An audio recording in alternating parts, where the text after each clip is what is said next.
Hello, c'est HR, votre chroniqueur. Alors ça y est, je viens de voir le grand retour au cinéma de Francis Ford Coppola. Naturellement, je vais vous parler du film Megalopolis. C'est un film totalement ovni du paysage cinématographique. Avant d'aller plus loin, voici l'histoire. Alors naturellement, je vais vous le faire de manière très succincte. L'histoire se situe dans un futur approximatif. Il est totalement indéterminé. Nous sommes à New Rome. New Rome qui est en fait une allégorie de la ville de New York.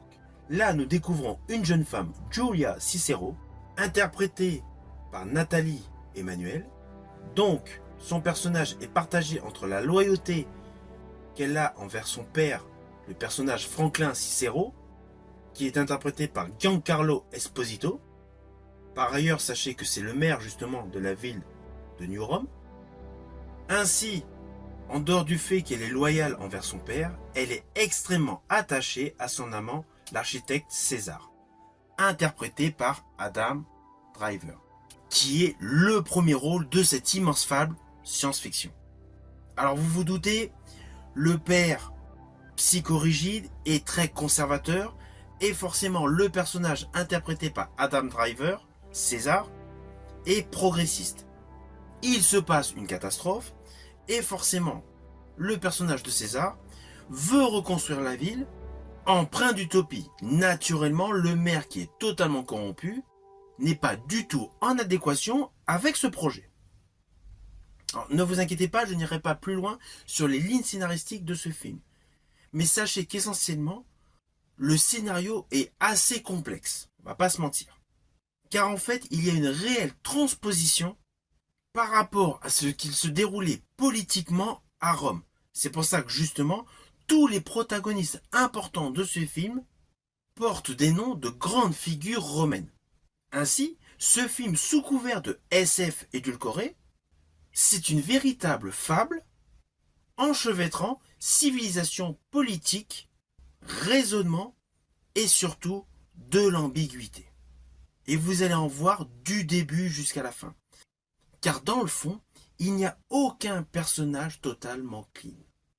On a l'impression que nous sommes dans un univers high-tech, mais parallèlement poisseux, où la corruption et la politique semblent étroitement liées. Alors on va pas se mentir, au fur et à mesure que vous allez découvrir ce film, il y a beaucoup de choses qui vont faire écho par rapport à ce que vous pouvez voir aux informations. Mais outre cet état de choses, j'estime que ce film pousse essentiellement à la réflexion. Alors tout d'abord, sachez que ce film réalisé par Francis Ford Coppola est un projet qui a émergé son réalisateur dans les années 80. Plus précisément, en 1982, il en parlait déjà de sa volonté d'élaborer ce projet. C'est un projet assez onéreux, vous allez vous en rendre compte au vu de tout ce que vous allez voir à l'écran, que ce soit en termes de décor, que ce soit en termes de distribution ou en termes d'effets.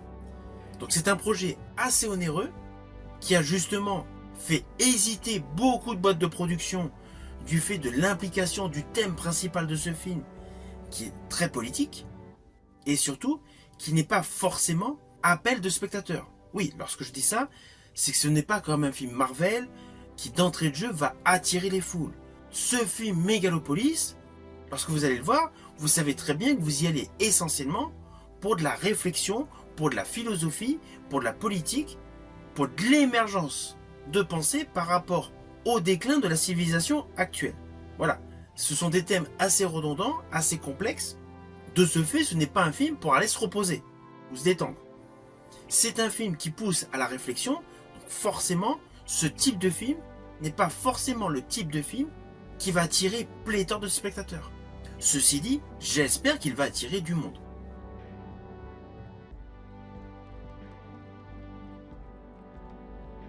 Par ailleurs, il ne faut pas être déconcerté par les structures narratives de ce film, car au sein de ce même film, vous allez en découvrir des différentes. Il y a un côté très théâtral qui peut en surprendre plus d'un, mais c'est assez logique, car il ne faut pas oublier que Francis Ford Coppola veut essentiellement faire un parallèle avec la civilisation romaine. Et je rajouterais qu'il y a un effet philosophique du début jusqu'à la fin.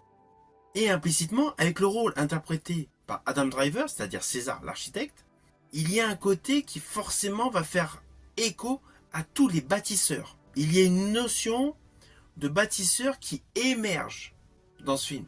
Car il n'y a pas que les bâtisseurs ont construit un bâtiment.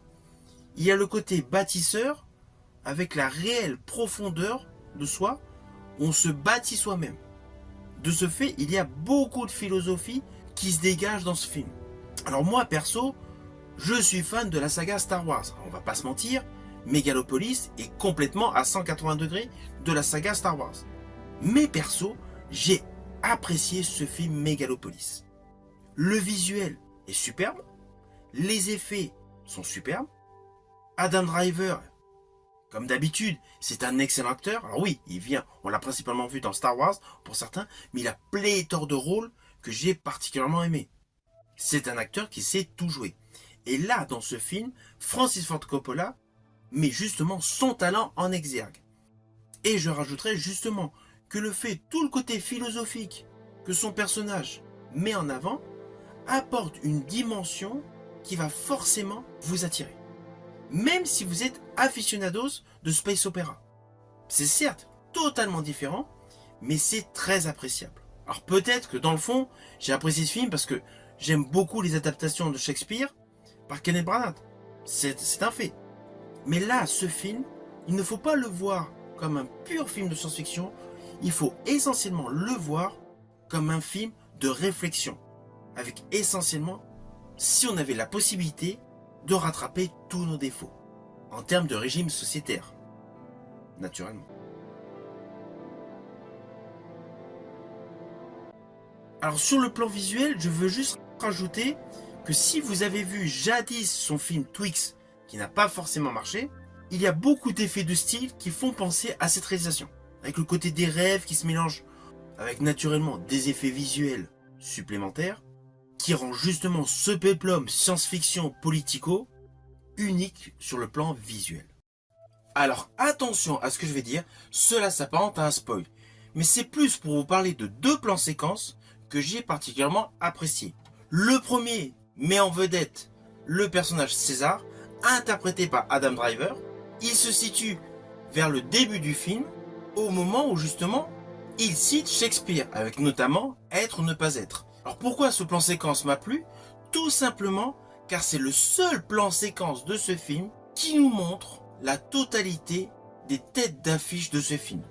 Tous les protagonistes importants de ce film se retrouvent justement aux côtés d'Adam Driver sur une sorte d'échafaudage en bois lors de la présentation par le biais de maquettes de la construction de futurs casinos. Et parmi toutes les stars que vous allez découvrir, celui qui honnêtement a attiré le plus mon attention est notamment Dustin Hoffman. Dustin Hoffman que je n'avais pas vu sur grand écran depuis des lustres. Voilà. Ça c'était la première séquence que j'ai vraiment appréciée de ce film. L'autre plan séquence se situe plus à la fin avec notamment un bébé sur un tapis. Alors ne vous inquiétez pas, je n'en dirai pas plus. Et voilà. Ce plan séquence avec le bébé sur le tapis, avec la prise en contre-plongée, j'ai particulièrement aimé. Vous avez vu, ce n'était pas du tout des spoils de folie.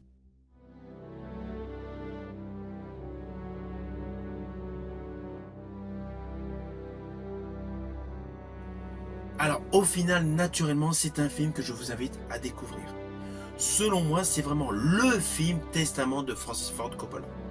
On retrouve tout son style, on retrouve une distribution superbe, et surtout ce qui fait plaisir au jour d'aujourd'hui, c'est d'avoir une très grosse production qui, outre des effets visuels tonitruants, offre une réelle réflexion.